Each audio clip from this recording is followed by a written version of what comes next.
Hi, welcome to BodyWise Body Works video on Wednesday, May 3rd. I'm so excited you're joining me. Yesterday, I celebrated 17 years with my husband. Hooray! We got married in '02, but we started dating in the year 2000. Just incredible. I'm very grateful for that. I have been practicing my happiness formula by writing down things that I'm very grateful for, and I hope you're joining me in that exercise. If you are, please write down in the comments some of the things that you've noticed about that transformation, and I encourage you to continue the rest of the week practicing that little activity. Today we're talking about happiness and stress and the things that happy people know about stress and benefit from regarding stress that unhappy people don't get. I wanted to share with you about BodyWise. One of the things I mention is that when you move your body, you free your mind and elevate your spirit. And I've explained that sort of in long terms over several videos, but I've never discussed it succinctly. Why does moving your body free your mind, and why does freeing your mind elevate your spirit? And it's the formula, the underlying formula for happiness and a positive outlook in general. So just quickly, when you move your body, you are sending proprioceptive impulses to the brain that creates a low-level amount of activity that prevents the brain from focusing on negative things. It sort of takes the edge off our brain, and that edge being it sets up sort of a hum.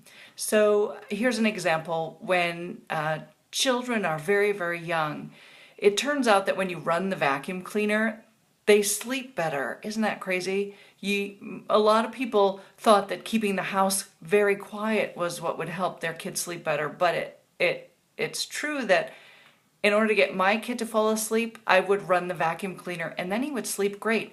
So that is a certain underlying stimulus. That was a sound that kept his mind distracted in such a way that he was then able to relax and fall asleep. So what we need you to do is learn how to move your body regularly and with consistency, and that sets up the relaxation in your brain necessary for you to attain an alpha brain state.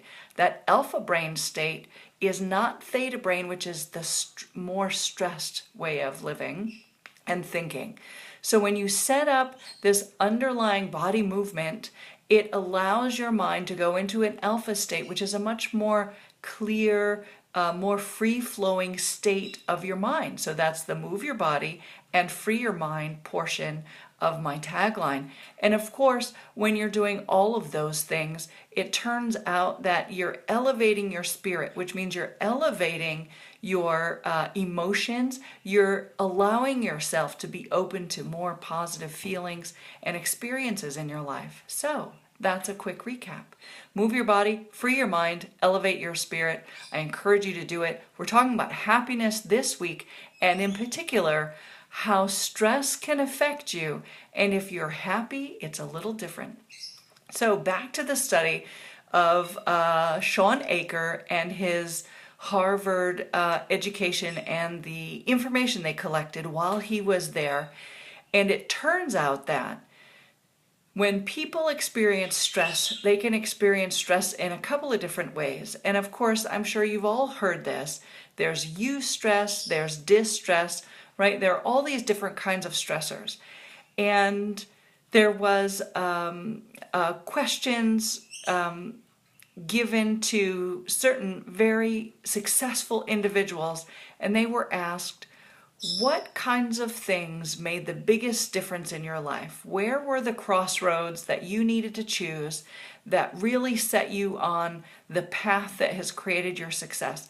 And in every situation, each individual who attained lots of success talked about an experience that created a high level of stress that required them to take action. It required them to make a decision and to move forward, to take big steps moving forward. So in the case of very successful people, they have undergone a tremendous amount of stress, and oftentimes They can pinpoint one period of time in their life when they experienced a lot of stress, and it was that experience that helped move them forward. It was rather like wind in the sails, right? We think when we're out on the ocean, we don't want a storm to pick up, except that in the higher wind situations and environments, that's when the boat has the best speed and can get to its destination the most quickly. So, given that information, it turns out that happy people during very stressful situations understand a few things about stress. Number one, that it's not going to last forever.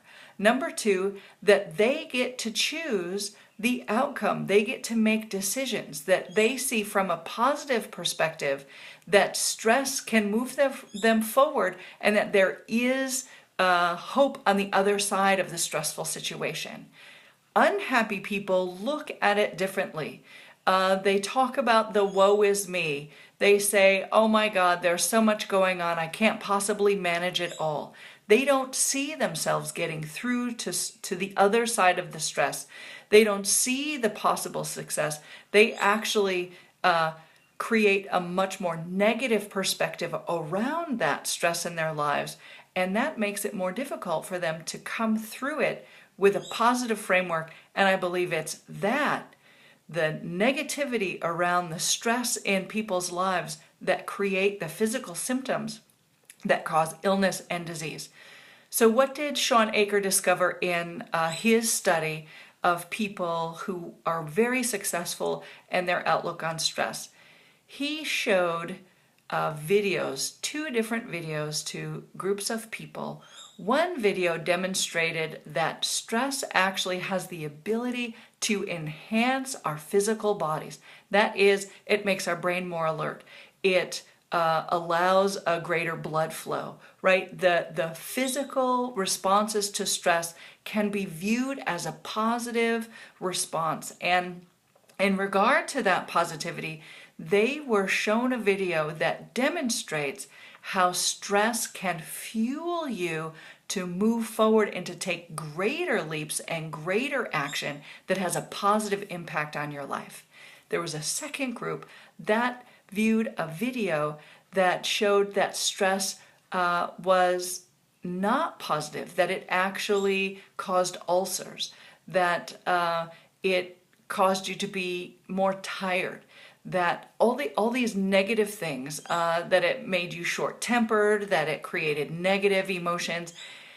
And the studies discovered after 3 weeks after watching the videos, the people that watched the stress-enhancing video found that stress fueled them and that they had more positive outcomes in the long run. And then the people that viewed stress as being debilitated. And that's really incredible. And I have an example from my 7-year-old also regarding this. He has been talking about experiencing anger in some situations, and in particular it's baseball season, and there are some teammates who are like little gnats that bother him. They do things like flip his hat, they run into him, they nudge him, they push him right there. They have a much more negative behavior pattern than a positive one, and he found himself getting angry about that. What he shared with me recently was that he was using that anger of irritation from some of his baseball teammates and using that when he was up to bat so that he could focus that anger and hit the bat better. And I just have to say, wow, what an incredible, amazing thing to learn as a 7-year-old. I never learned that. So let me encourage you. Look at your stress in a much more positive light. Review your life and see the times in your life that were very difficult. Maybe you were changing jobs. You had a family member who was ill. You had to change houses, right? All of those top 5 stressors that occur. And take a close look at what your life was before and look at your life after and see if you can notice some of the positive changes that happened. Now, along with that, I would like you to also remember to continue writing down 3 things that you're grateful for every day today, and we'll keep moving toward a more happy life and a much more filled living, and we'll move toward finding your life purpose if you don't know it yet. So until I speak with you again on Friday, think head wise, feel heart wise, and move body wise. Thanks.